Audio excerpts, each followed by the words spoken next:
সবাইকে স্বাগত আমার চ্যানেলে। আমি এখন যেই বিষয়টার উপর ভিডিও নিয়ে এসেছি সেটা হচ্ছে বিভিন্ন চাকরির পরীক্ষায় যেসব অঙ্কগুলি আসে তার উপর। তার আগে বলবো যে যারা আমার চ্যানেলটি সাবস্ক্রাইব করেননি তারা সাবস্ক্রাইব করে নেবেন, আর ভিডিওটা ভালো লাগলে একটা লাইক দেবেন। কারণ বিভিন্ন চাকরি পরীক্ষায় যেসব অঙ্ক, রিজনিং এবং বিভিন্ন ক্লাসের গণিতের বিষয়ের ওপর আমি ভিডিও বানাই, যাতে ঘরে বসেই তোমাদের গণিতের বিষয়ের ওপর সমস্যাগুলো সমাধান হয়ে যায়। তাহলে প্রথম অঙ্ক এখানে কি বলছে দেখাও। বলছে কোনো সংস্থার কর্মচারীদের 40% মাধ্যমিক পাস, অবশিষ্টের 50% স্নাতক ও বাকি 180 জন স্নাতকোত্তর। কতজন স্নাতক? তাহলে সংস্থা কর্মচারীদের 40% হচ্ছে মাধ্যমিক পাস, আর বাকি অবশিষ্টের 50% স্নাতক, আর বাকি 180 জন স্নাতকোত্তর। তাহলে কতজন স্নাতক? তাহলে ধরি এইগুলো তোমাদেরকে পরীক্ষা খাতায় শর্টকাটি করতে করতে খুব অল্প সময়ের মধ্যে করা শিখে যাবে। তার আগে আমি একটু ডিটেলস বুঝিয়ে দিচ্ছি তোমাদেরকে কীভাবে করবে। হ্যাঁ, ধরো কোনো কর্মচারী 100 জন হচ্ছে কর্মচারী, মোট ধরি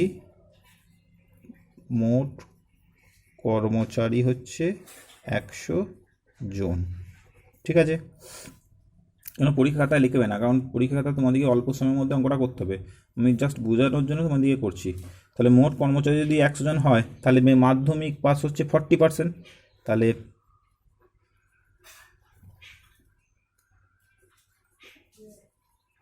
মাধ্যমিক পাস কজন হবে? তাহলে 40% মানে 100 জনের মধ্যে 40 জন, তাহলে 40 জন মাধ্যমিক পাস। তাহলে বাকি থাকছে কত? অতএব বাকি থাকে 100 জনের মধ্যে 40 জন মাধ্যমিক হলো, 60 জন হচ্ছে বাকি। তাহলে এবার কি বলছে? অবশিষ্টের 50% স্নাতক। তাহলে স্নাতক কত হবে? তাহলে স্নাতক অবশিষ্ট হচ্ছে 60, তাহলে 60-এর 50% মানে 60 গুণিত 50/100। এই 0 এই 0 কেটে গেল, মানে 30 জন। 30 জন হচ্ছে স্নাতক। তাহলে 100 জনের মধ্যে 30 জন হচ্ছে স্নাতক। তাহলে স্নাতকের পার্সেন্টেজ কত? অতএব স্নাতক সমান 30%। ঠিক আছে, যেহেতু মোট কর্মচারী আমি 100 জন ধরেছিলাম, তার মধ্যে 30 জন যেহেতু স্নাতক, তাহলে স্নাতকের পার্সেন্টেজ হচ্ছে 30%। তাহলে বাকি থাকছে কত? বাকি সমান কত? 100 জন মোট কর্মচারী, তার মধ্যে 40 আর 30 বাদ চলে গেল, কারণ 40 জন মাধ্যমিক আর 30 জন হচ্ছে স্নাতক। তাহলে এটা হয়ে গেল বাকি। তাহলে বাকি হচ্ছে কত? 30%। এই 30%টা কি? 30%টা হচ্ছে স্নাতকোত্তর। এই বুঝলেন না? বাকি 180 জন স্নাতকোত্তর। তাহলে আমার হিসাবে বেরিয়েছে 30%। তার মানে 30% সমানই হচ্ছে 180 জন। তাহলে 100% মানে কত সেটা বার করতে পারলেই হয়ে যাবে, আমার বেরিয়ে যাবে মোট কর্মচারী।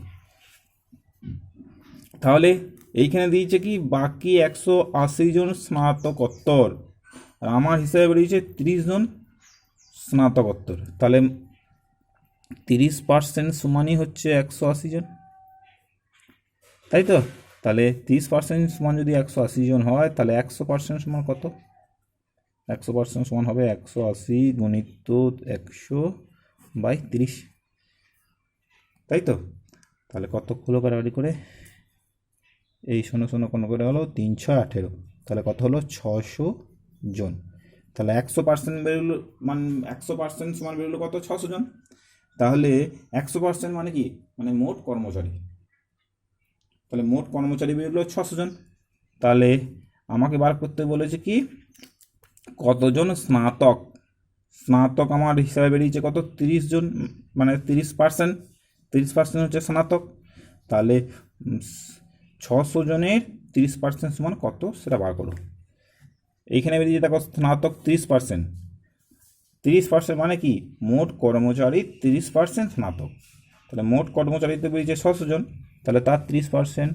তার অতএব স্নাতক সমান মোট কর্মচারী 600, এর 30% মানে 600 গুণিত 30/100।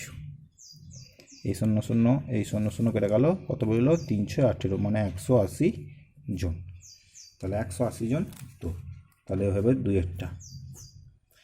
এখানে পরীক্ষার খাতায় এত লেখার দরকার নাই, জাস্ট তোমাদেরকে বোঝানোর জন্য আমি এত কাণ্ড লিখলাম। ওকে, কেন করতে করতেই তোমাদের খুব অল্প সময়ের মধ্যে করতে পারবে। পরেরটা কি বলছে দেখো, পরেরটা বলছে এ বি সি এর মাসিক আয়ের অনুপাত 2:3:5। বি এর চেয়ে 600 টাকা বেশি আয় করলে তিনজনের মোট আয় কত? তাহলে অনুপাত যেহেতু বলে দিয়েছে 2:3:5, তাহলে ধরি এর আয় সমান 2x, বি এর আয় সমান 3x, সি এর আয় সমান 5x। যেহেতু এদের অনুপাতটা 2:3:5, তার মানে এর আয় হচ্ছে 2x, বি এর আয় 3x, সি এর আয় 5x। এবার কি বলছে, বি এর চেয়ে 600 টাকা বেশি আয় করে। তাহলে বি এইখানে আমার হিসেবে কত বেরোচ্ছে, বি আয় করে 3x আর এ আয় করে 2x, তাহলে কত বেশি করছে, 3x - 2x। তাহলে হিসাবে কি বেরোলো, অতএব বি এর থেকে এ বাদ দাও, মানে 3x - 2x, এটা হচ্ছে বি এর থেকে এ আয় কত বেশি। বি এর আয় হচ্ছে 3x আর এ আয় 2x, তাহলে বি এর আয় থেকে এ আয় বাদ দিলাম। এখানে বলে দিচ্ছে দেখো, বি এর চেয়ে 600 টাকা বেশি আয় করেন, তার মানে কি 3x - 2x সমানই হচ্ছে 600। তাহলে 3x থেকে 2x বাদ দিলে হয় x সমানই 600। ঠিক আছে, তাহলে কী বললো, x সমান 600। তোমাকে কি চেয়েছে, তোমাদেরকে চেয়েছে তিনজনের মোট আয় কত। তাহলে তিনজনের মোট আয় কত, এই তিনটে যোগ, তাই তো। তাহলে অতএব মোট আয় সমান এই তিনটে যোগ 2x, 3x আর 5x যোগ করলে কত হবে, 10x।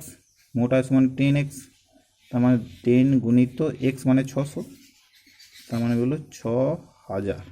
ঠিক আছে, তাহলে 2-এরটা এখানে অ্যান্সার।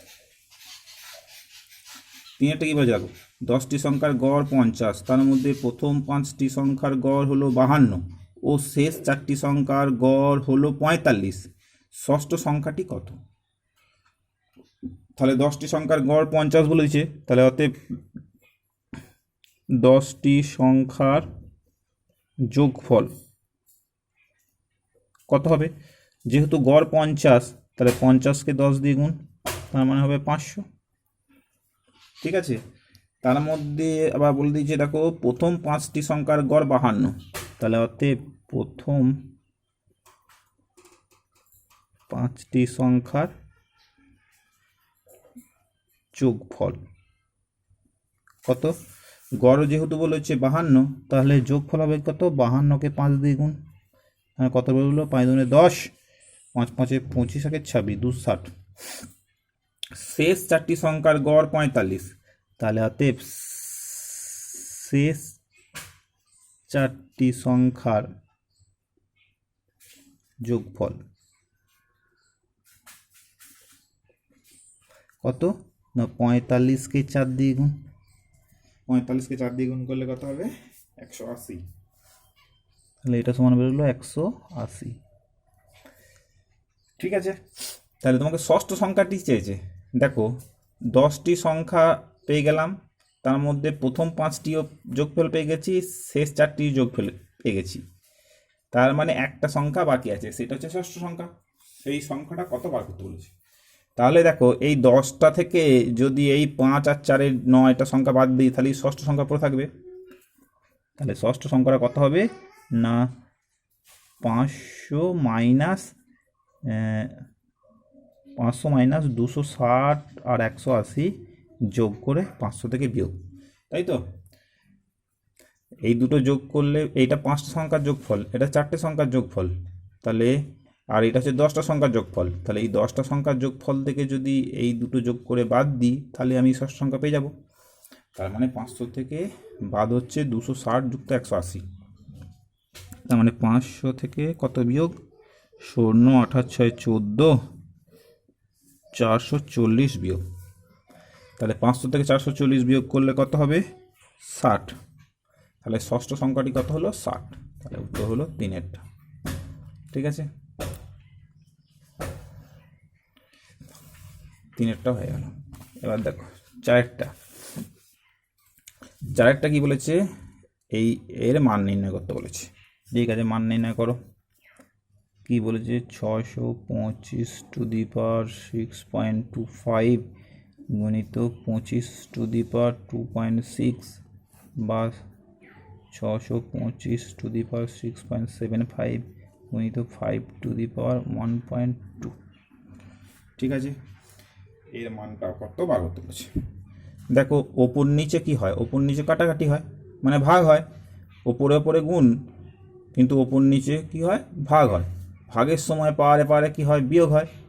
তার মানে বড়টার থেকে ছোটটার পাওয়ার বিয়োগ হবে যদি বেসটা তার একই থাকে। হ্যাঁ, বেসটা একই থাকলে তার পাওয়ারে পাওয়ারে হয় বিয়োগ, ভাগের সময় আর কি। আর গুণের সময় হয় যোগ। দেখো এর বেস 625, এরও বেস 625, এর পাওয়ারটা হচ্ছে 6.75 আর এর পাওয়ার হচ্ছে 6.25। তাহলে এইটা কাটাকাটি করলে এর পাওয়ার থেকে এর পাওয়ার বিয়োগ হবে। তার মানে জিনিসটা কী হবে, উপরে দেখো, উপরে আবার 25টা লিখতে পারি তো, 5 স্কোয়ার, 25 মানে 5 স্কোয়ার, তার আবার কত, তার আবার 2^2.6। তাহলে 25টাকে লিখলাম 5 স্কোয়ার, তার আবার 2^2.6। আর নিচে কি হলো, নিচে 625 থেকে 6.75 থেকে 6.25 বিয়োগ হলো। এটা থেকে এটা কাটাকাটি করলে এর পাওয়ার যেহেতু বড়, এর পাওয়ারের থেকে এর পাওয়ার বড়, তো তার মানে এই বড় পাওয়ার থেকে ছোট পাওয়ার বিয়োগ হয়ে গেল নিচে। গুণিত 5^1.2। এবার দেখো, এবার কি হয়, এই 5 স্কোয়ার তার 2^2.6, তার মানে কি এই 2-এর সঙ্গে এই 2.6টা গুণ হয়ে যাবে। তার মানে হয়ে যাবে 5^2.6 এর সঙ্গে 2-এর গুণ করলে কত হয়, 5.2। নিচে 625 এর পাওয়ার বিয়োগ করলে কত হয়, 625^0.5। কিন্তু ঠিক আছে, এবার দেখো এরও বেস 5, এরও বেস 5, তাহলে এর পাওয়ার থেকে এর পাওয়ার বিয়োগ হয়ে যাবে। তার মানে উপরে কি হইল, উপরে হলো 5^5.2 বিযুক্ত 1.2, আর নিচে 625^0.5, মানে কি 625 0.5 মানে হাফ। এবার দেখো 5^5.2 থেকে যদি 1.2 বিয়োগ করি 5^4 হয়। 625 মানে 625-এর বর্গমূল। তার মানে কি হলো, 5^4 মানে কি, 5^4 মানে 4টে 5-এর গুণ, আর 625-এর বর্গমূল মানে 25। 625-এর বর্গমূল মানে 25। 5 5 25, এই 5 কেটে গেল, কত হলো শেষ পর্যন্ত, 5 5 25। তার মানে উত্তর হলো 4-টা। ঠিক আছে, এর মানটা নির্ণয় করতে বলেছে। কি, √12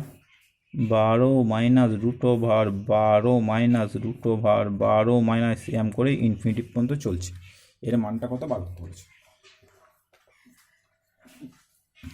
ঠিক আছে, তাহলে দেখো আমি কি করলাম, আমি ধরলাম এক্স সমান এইটা। ঠিক আছে, তাহলে উভয় পক্ষকে বর্গ করলে কি পাই, এক্স সমান এইটা ধরলাম। এবার উভয় পক্ষকে বর্গ করে দিচ্ছি। তাহলে এক্সের বর্গ করলে x স্কোয়ার সমান, এর বর্গ করলে কি হয়, 12 এম করে ইনফিনিটি পর্যন্ত চলে যাচ্ছে, তাই তো। তার মানে কি হলো, তাহলে অতএব x স্কোয়ার সমান 12 এইটা সমান আবার x, তাই তো। ধরেছি x সমান √12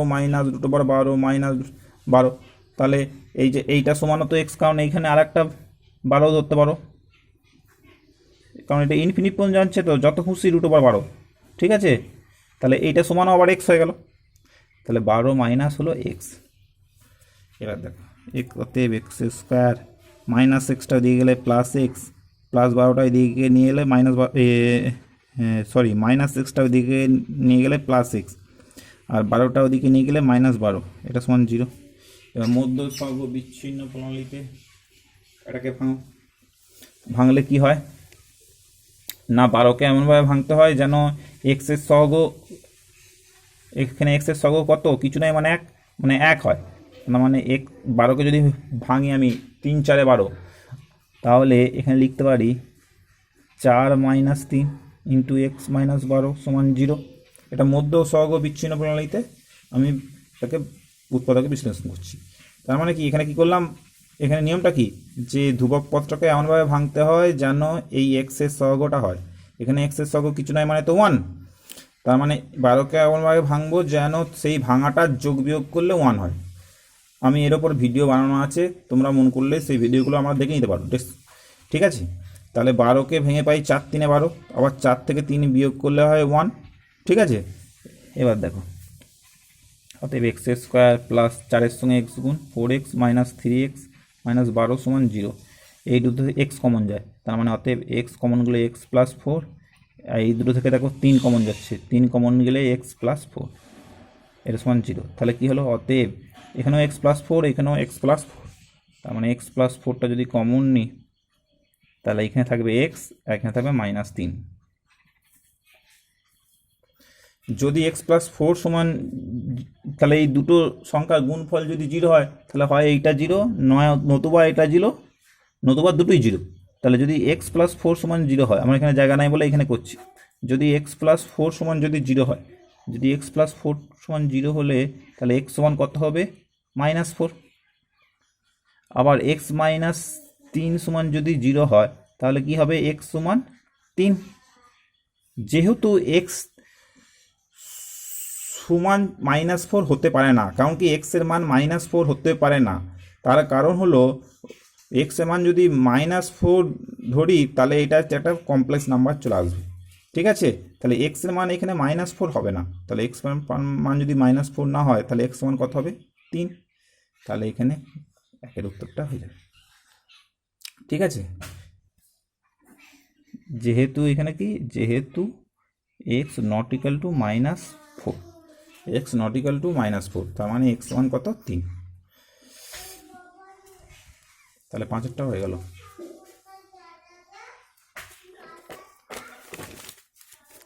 এগুলো এত বড় করে পরীক্ষা খাতায় তোমাদের করার দরকার নাই, আমি জাস্ট বোঝানোর জন্য তোমাদেরকে একটু বড় করে করে দিচ্ছি, বোঝানোর জন্য করছি আর কি। 5-এরটা 6-এরটা কি বলছে দেখো, এ ধরনের এই অঙ্কগুলি পরীক্ষা খাতায় কিন্তু বেশি আসে, বুঝতে পেরেছো তো। সরল সুদের হারে 2000 টাকা 5 বছরে 2600 টাকা হয়, সুদের হার 3% বাড়লে মোট কত টাকা হবে। তাহলে সুদ কত হচ্ছে, 2000 টাকাটা বেড়ে হচ্ছে 2600, তার মানে সুদটা কত হচ্ছে, সুদ সমান হচ্ছে 2600 বিযুক্ত 2000 মানে 600 টাকা। সরল সুদের একটা সূত্র আছে, মোট সুদ সমান কি PRT/100, যেখানে পি সমান প্রিন্সিপাল মানে মোট টাকাটা, আরটা হচ্ছে সুদের হার, আর টিটা হচ্ছে টাইম মানে কত বছরের জন্য টাকাটা আমি রাখছি, ঠিক আছে। তাহলে এখানে মোট সুদ কত, মোট সুদ 600 টাকা পেয়েছি, পি মানে প্রিন্সিপালটা কত জমা দিয়েছি 2000 টাকা, সুদের হার জানি না, টাইমটা 5 বছর, পাই 100। তাহলে এখান থেকে আর সমান কি হলো, আর সমান হলো 600 গুণিত 100 বাই 2000 গুণিত 5। এই 0 0 এই 0 এই 0 এই 0 কেটে গেল, এই 0 0 কেটে গেল, ঠিক আছে। 30 দুগুণে 60, 5 6 30, তাহলে 8টা হলো 6, তাহলে সুদের হার হলো 6। এবার বলছে 3% যদি বাড়তো, তাহলে 3% বাড়লে 6টা বেড়ে হতো 9, তাই তখন সুদটা কী হতো, তাহলে তখন সুদটা হতো, মোট সুদ কত হতো না, পি মানে 2000 টাকা এটাই থাকতো, এখানে 8টা হয়ে যেত 9, যেহেতু 3% বাড়ছে, টাইমটা একই থাকতো 5/100। তাহলে কি হলো, 5 × 100, এই 0 0 কাটলো, 200কে 2 দিয়ে ভাগ করলে 100, 100কে 9 দিয়ে গুণ করলে 900, তা তখন সুদটা তো 900, তাহলে তখন মোট মোট কত টাকা পেতাম না 2000 টাকা তো আমার ব্যাংকে জমাই আছে, তার সঙ্গে সুদটা পেয়ে গেলাম 900 টাকা, তার মানে 2900 টাকা হতো। ঠিক আছে, তাহলে কত এক একটা উত্তরটা হবে। পরেরটা কি বলছে দেখো, একটি বর্গক্ষেত্রে ক্ষেত্রফল 4 হেক্টর হলে তার বাহুর দৈর্ঘ্য কত মিটার। তাহলে একটা হচ্ছে হেক্টরে, একটা আছে মিটারে। 1 হেক্টর সমান 10,000 বর্গ মিটার। এটা মনে রাখবে, 1 হেক্টর সমান 10,000 বর্গ মিটার। তার মানে 4 হেক্টর সমান কত হবে, 40,000 বর্গ মিটার। ঠিক আছে, তাহলে বর্গক্ষেত্রে বাহুর দৈর্ঘ্য সূত্র কি, বাহুর দৈর্ঘ্য সমান কি √ওভার ক্ষেত্রফল, ক্ষেত্রফলকে বর্গমূল করব, তার মানে 40,000কে বর্গমূল করব, এত মিটার। দেখো 40 4 বর্গমূল মানে 2, আর এই 4টে শূন্য বর্গমূল হচ্ছে 2টো শূন্য। এটাই হচ্ছে সবচেয়ে সোজা নিয়ম। 4 বর্গমূল কত 2, আর 4টে শূন্য বর্গমূল 2টো শূন্য। তাহলে বাহুর দৈর্ঘ্য কত হলো 200 মিটার। তাহলে এই 2-এরটা উত্তর। পরের অঙ্ক দেখো, বলছে দুটি সংখ্যার অনুপাত 3:4, তাদের লসাগু 108 হলে গসাগু কত। অনুপাত দিয়ে দিয়েছে কত, 3:4, 3:4। তাহলে সংখ্যা দুটি ধরতে পারি, সংখ্যা দুটি সমান কত 3x আর একটা হচ্ছে 4x। যদি অনুপাত 3:4 হয় তাহলে সংখ্যা দুটি ধরতে পারি 3x আর 4x, যেখানে এক্সটা হচ্ছে গসাগু, এক্সটা হচ্ছে কি তাদের গসাগু। ঠিক আছে, এবার দেখো 3x আর 4x এর 3x আর 4x এর লসাগু কত, 3x এর 4x এর লসাগু সমান 12x, আর গসাগুটা কত, গসাগুটা হচ্ছে 3x আর 4x এর গসাগু হচ্ছে x।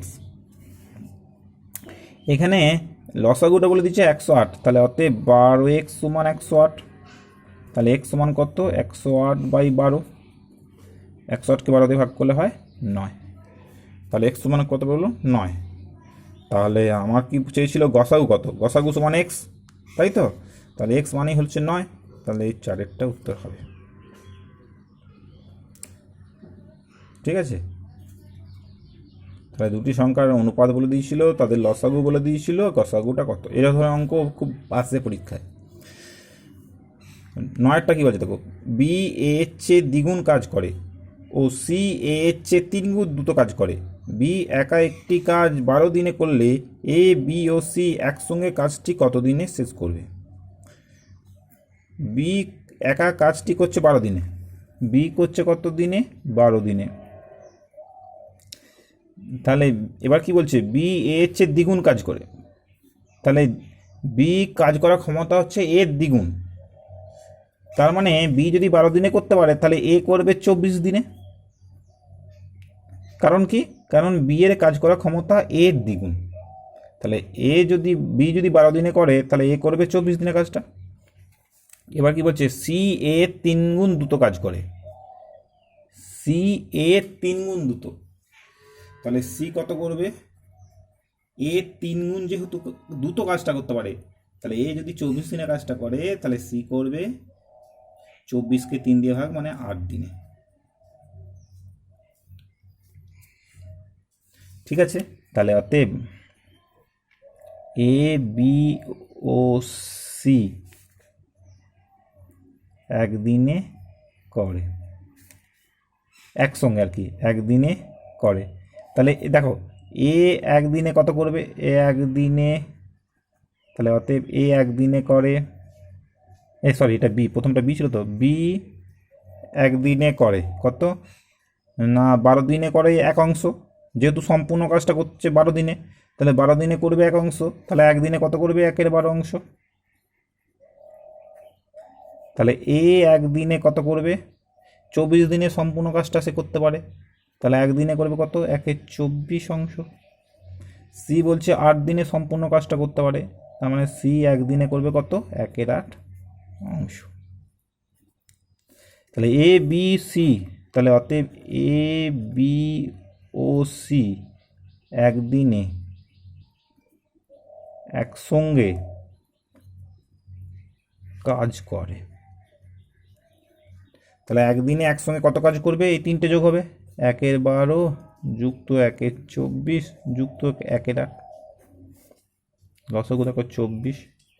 তাহলে 24কে 12 দিয়ে ভাগ করলে 2, 2 × 1 = 2, 24কে 24 দিয়ে ভাগ করলে 1, 1 × 1 = 1, 24কে 8 দিয়ে ভাগ করলে 3, 3 × 1 = 3, আমার কত হলো? 2 × 1 = 3, 6 × 24, 6 × 24, 6 × 1 = 6, 4 × 6 = 24, তার মানে কত হলো? 1/4।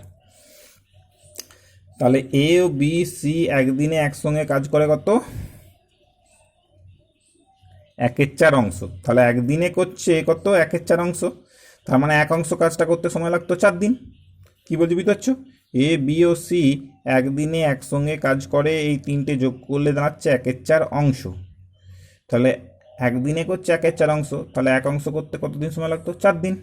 তাহলে উত্তরটা হবে এই 2-এরটা। ঠিক আছে, ঠিক আছে, আজ এই পর্যন্তই থাক। ধন্যবাদ।